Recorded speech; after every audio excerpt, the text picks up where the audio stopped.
Hanya partai merembet ke gedung parlemen, Koalisi Merah Putih mengajukan hak angket kepada Menteri Hukum dan HAM Yasona Laoly atas terbitnya keputusan yang memenangkan Agung Laksono sebagai pengurus yang sah Partai Golkar dan kubu Romahur Muzi sebagai pengurus yang sah Partai Persatuan Pembangunan. Hak angket itu terkait erat dengan jumlah kursi dalam Koalisi Merah Putih dan Koalisi Indonesia Hebat.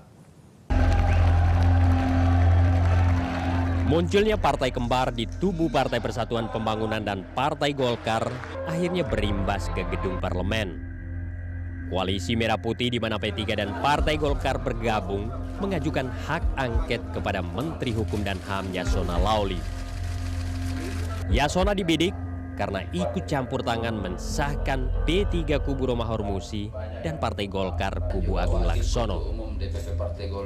Dan intervensi kepada partai politik adalah salah satu indikasi perlakuan yang tidak saja sewenang-wenang, tetapi intervensi itu berpotensi merusak keseluruhan sistem politik dan demokrasi yang sedang kita bangun bersama-sama.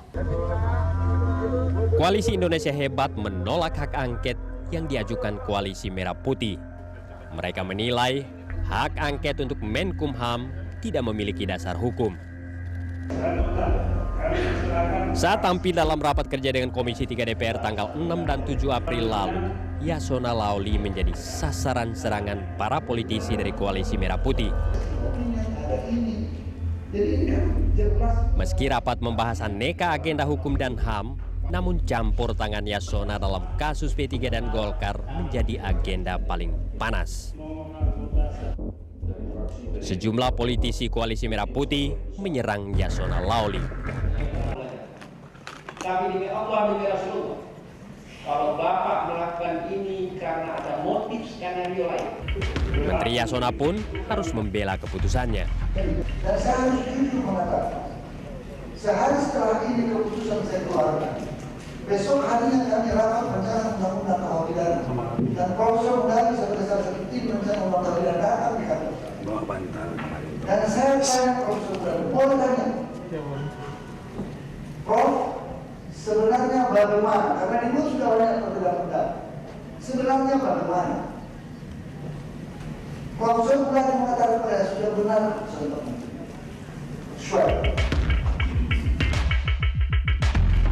Partai kembar baik di tubuh P3 maupun Golkar serta-merta memecahkan peta kekuatan koalisi di DPR.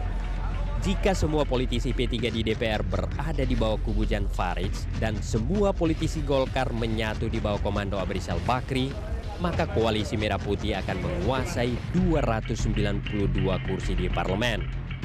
Lebih kuat dari Koalisi Indonesia Hebat yang hanya menguasai 207 kursi.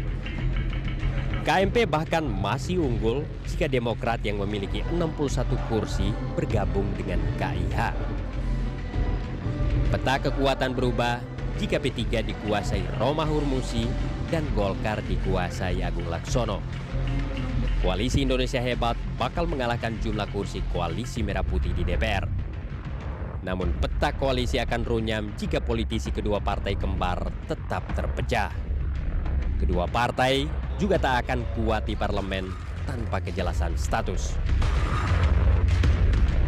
Ya, pertama yang paling dirugikan Golkar sebagai institusi. Yang kedua, ya di titik ini suara Golkar menjadi tidak strategis baik di KIH maupun KMP. Walaupun Golkar pemimpin KMP kubunya Abu Rizal atau bagi kubu Agung mereka anggota KIH. Buat koalisi Golkar nggak menarik gitu.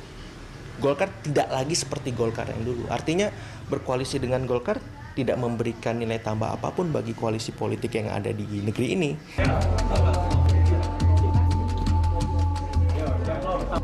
Tidak ada jalan lain. Kedua kubu yang bertikai, baik di Golkar maupun P3, bersatu kembali. Dengan jalan itu, parlemen akan berwarna oleh dua koalisi yang tidak mengisi.